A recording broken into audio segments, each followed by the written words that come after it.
All right, so today's Java 1 Lesson 8, which is arrays. So, as a definition, arrays are a type of data storage. They can contain a variety of things, like data types, but they can only contain one type of data at a time. So, they can only contain integers at a time, and they can only contain strings, but they can't have strings and integers in one array. So arrays go between the second pair of brackets and the main method. Yeah, just the second pair of brackets, basically. And the general format for arrays is the following, which is int ARR equals new int 5.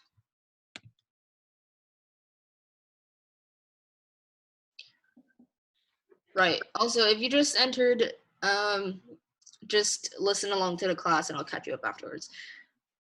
But yeah, so the following is the general format for arrays. Wait, are arrays like lists? Sort of. They're called collections, but they're a type of collections. It's not exactly the same as lists, though. And I'll go over lists in Java 3. Okay. So explanation: the data type can be replaced by any other data type in the beginning of the initialization statement, as well as a name. So if you see here, this int and this int here, they can be changed to any other data type name.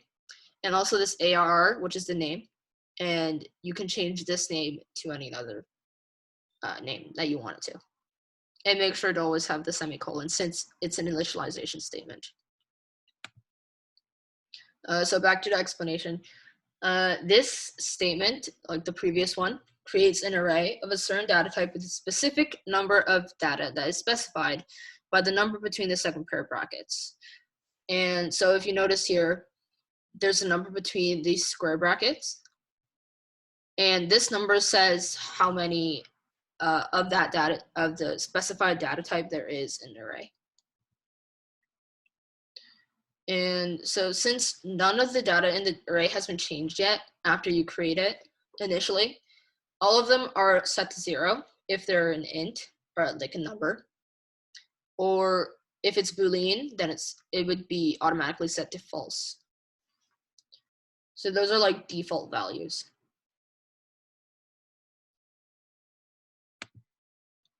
So another way to format arrays. So another format for creating arrays is this following one.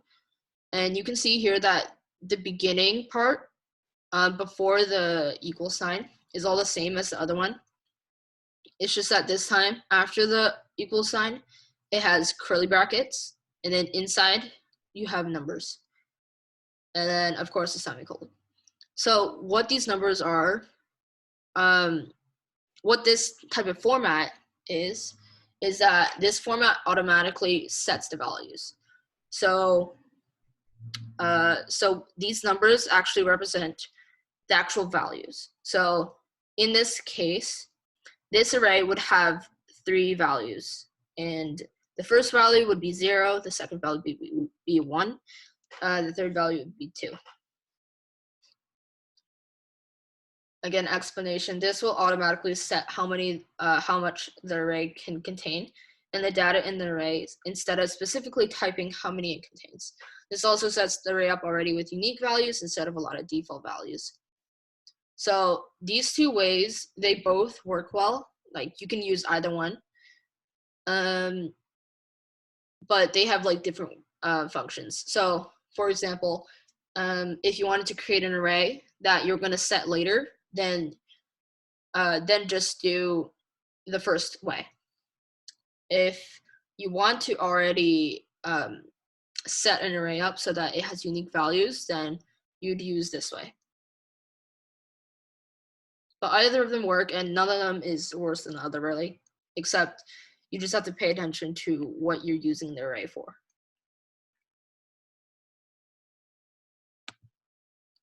Array notes. So first one, you can't change how many pieces of data an array contains after it is created, but you can change the value of the data it holds. So that means if it's in, oh wait, sorry, wrong thing.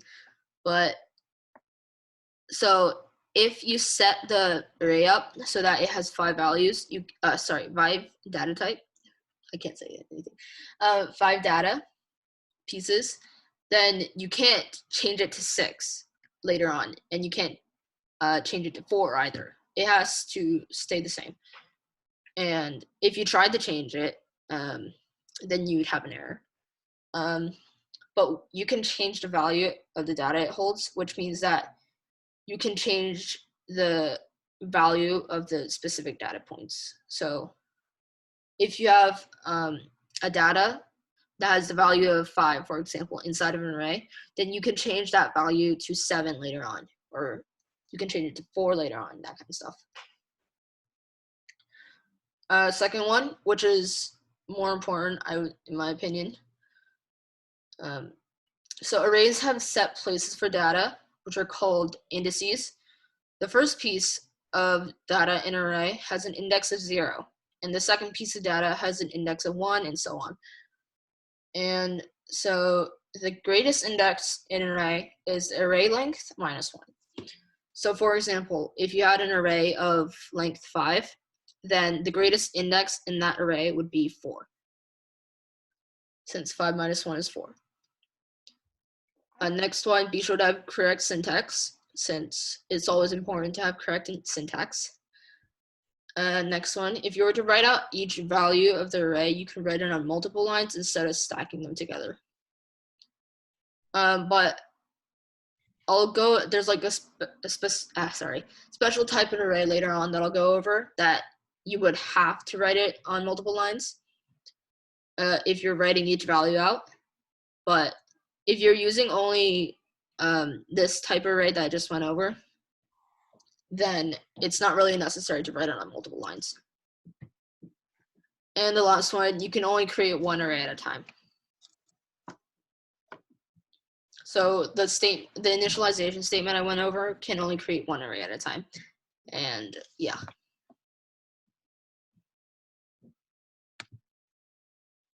Setting array values.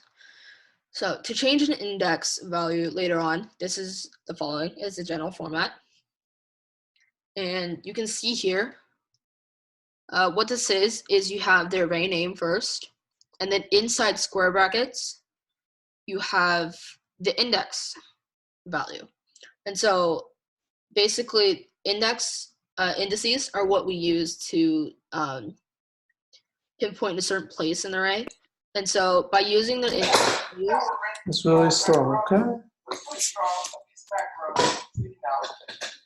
Yeah, anyways, by using index value. Elijah. Yeah. Why are you just sitting there like moving around the thing and then now you're just changing your name? You're supposed to be watching. What is it talking about? Anyways, so yeah, to change the index value, to change the value, you have to have the index in the square brackets. And so in this case, the 1 would indicate that you're changing the second value in the array. And then you have an equal sign, and then the number after it doesn't have to be a number. It has to be whatever data type that you set your array to. But the value that is after the equal sign is what you want to change it to. So you'd put whatever you want to change it to. And then of course you always have to have a semicolon. So in this little note here, so be sure to check for correct indices. If you go over or under the total amount of data in the array, Java will give an exception, which we'll talk about in Java 2 if you're there. And AR is whatever your array name is, and 5 is whatever you want your index value to be. Just also a wild thought, because I think when you're talking about indexes, it reminds me of how annoying lists in Python, like for the range, when you do I in range, there's like you start from 0 and then comma a number, and then that ending number is actually not the one you're ending on because it's not included. So it's really confusing. Is Java like the same? I mean, I guess it's kind of confusing as the numbers start in 0, but as long as you remember that the max value, the max index is the array length minus 1, I think it would be fine.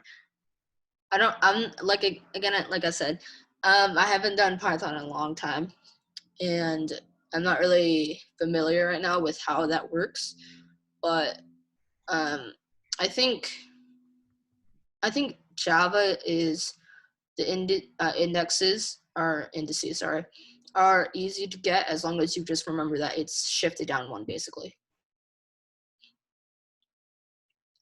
And yeah, again, just make sure you don't go over. So if you have 5 data in data pieces in an array, don't go and say an index is 5, for example, since that would be over. And don't go saying that you want an index that is -1, since that's also not going to work. Wait, didn't you say that the maximum index was -1, meaning the last? No, I said the max value was array length minus 1.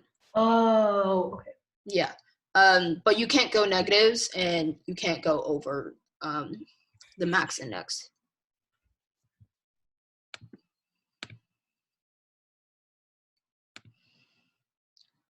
Okay.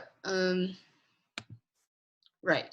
So finding array length. So this is a general format for finding array length. And so ARR, of course, is your array name, and then dot length is what you would have to keep the same. And this dot length is it helps you find the array length. Again, ARR is whatever your array name is, and this returns the length of an array. So don't get confused, since I got it was a little bit, I wouldn't say confusing, but it was like a little bit disorienting. The array length would, so for example, if you have an array of 5, let's just say you don't know the array length and you wanted to find it. So if you had an array of 5, the max index would be 4. But if you used array length again in like a print statement, for example, and I'll probably show later on, then it'd print out 5 and not 4. So just make sure that's clear.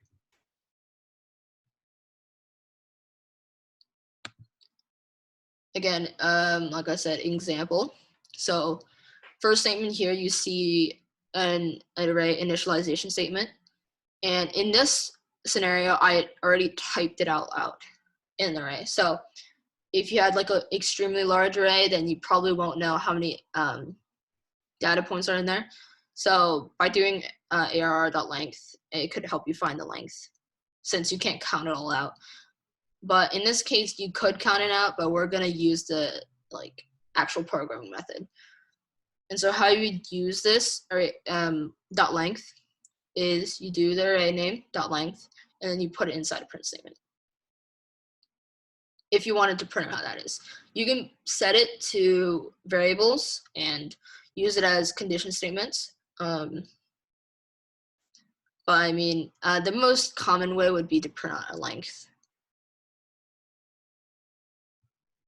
And so you can see here that I'd print out 5, since there's 5 data pieces.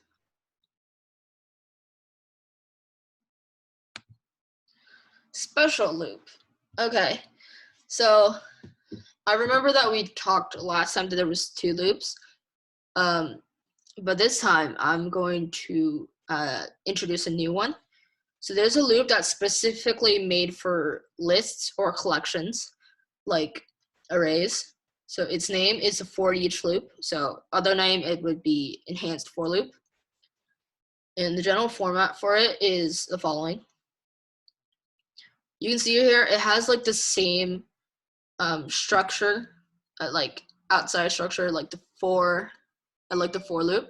So you can see for and then parentheses and curly brackets.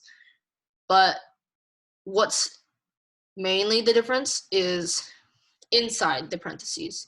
And you can see here that you have variable here, and then a colon, and then the array name. So basically in this place, you have to create another variable, just like you have to do with a for loop. Have a colon, and then you put whatever array you have here. And then you put whatever code here. And this would print out everything in the array, basically. So basically what this does is that this A here, each time the loop goes through the array, it goes to another value. So for example, first A is 0, and then does whatever that's inside the loop. And then A is 1 next time, since it goes to the next one. And it keeps going until the array is all gone through. Yeah, so basically just this goes through everything until the array is, you've gone through everything in the array.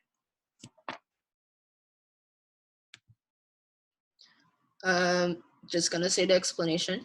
So this says that for each element in an array, the loop executes the statements in that loop.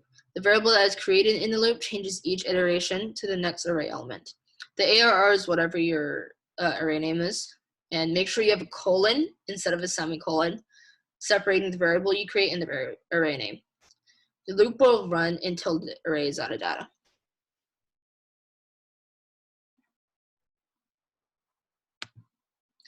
Example of using the loop.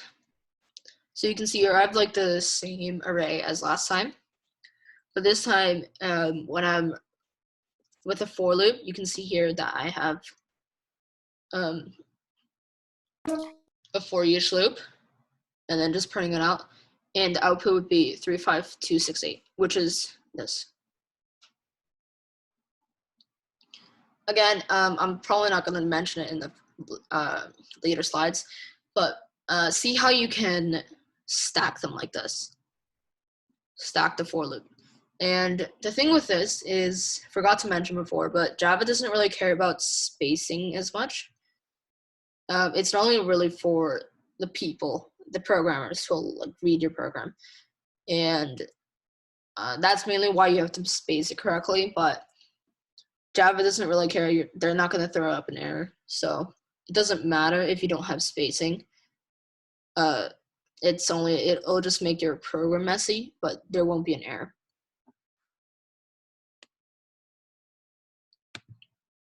Multi-dimensional arrays. So I was talking about how, forgot what I was talking about actually, but I mentioned that there was another type of array that you could make, and these are multi-dimensional arrays. So these are arrays of arrays. So general format for creating these is the following. And you can see that it's basically the same as a regular array, except there's just an extra pair of square brackets. And you can see over here on the end that there's also an extra number.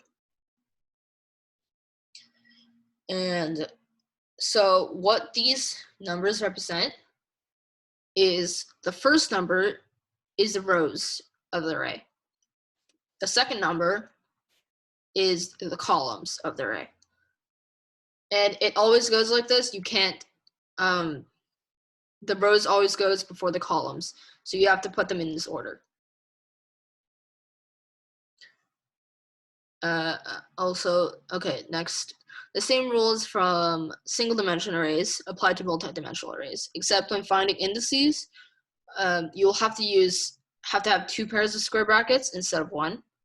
And so as an example of getting an indice, getting a nut value, you would see here that AR, and you have to put 2 pairs of square brackets and 2 numbers.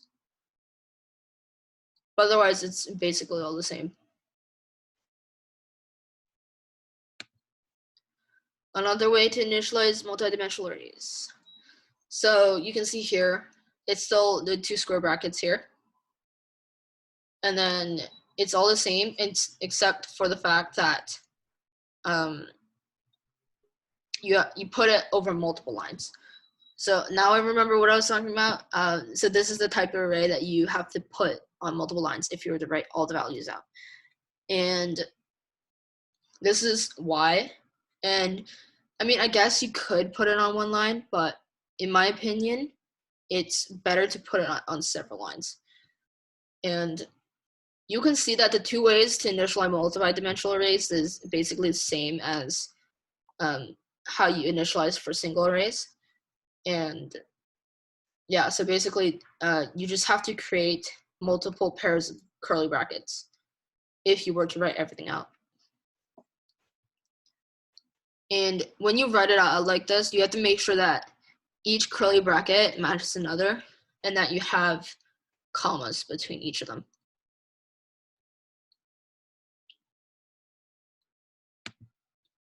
Notes about the previous slide. So not every subarray, which is like the array inside of the big array, has to have the same number of elements as the rest of the subarrays. And it is possible to have empty arrays,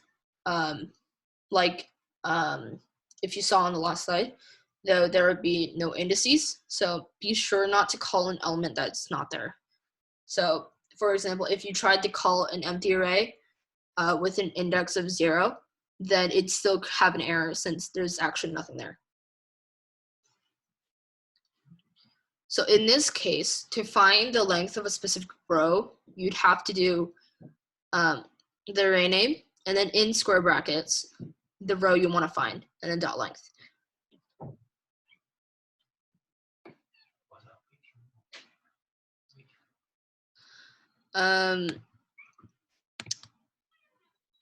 Okay, so anyways, so in this case, for multi-dimensional arrays, you would have to specify the row you want instead of just doing AR.length. And also, the row always goes before the column, like I said before. And you can have as many arrays inside of arrays as you want. You can even have an array inside of an array inside of an array. And for those, you would just have to add one more pair of brackets, like square brackets, and array size number. Lastly, for multi-dimensional arrays, ARR.length would return how many rows there are in the array instead of the values. Actually, no, not the values, sorry, the size.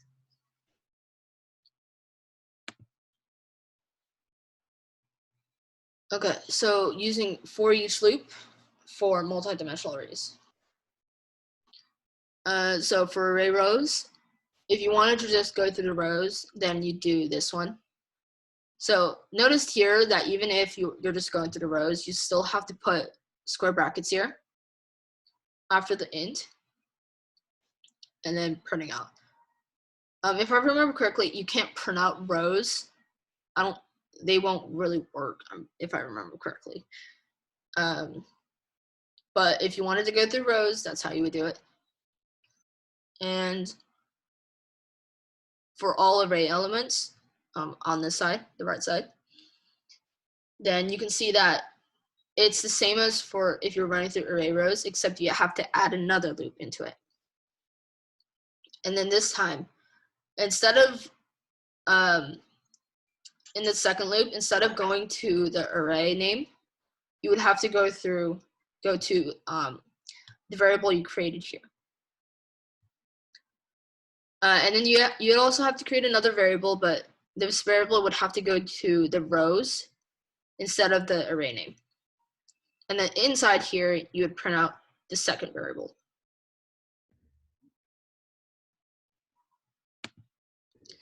Okay, I think that's it. So in a few seconds, not a few seconds, but we'll soon be going to the class problems then. Okay, so this is just the problems for this week. Class is a little bit short on time since today's lesson was pretty long. So there's only 5 problems this time. So again, make sure to do them to practice, and let me know if you have any problems or questions or concerns. Yeah, otherwise this class would be ended.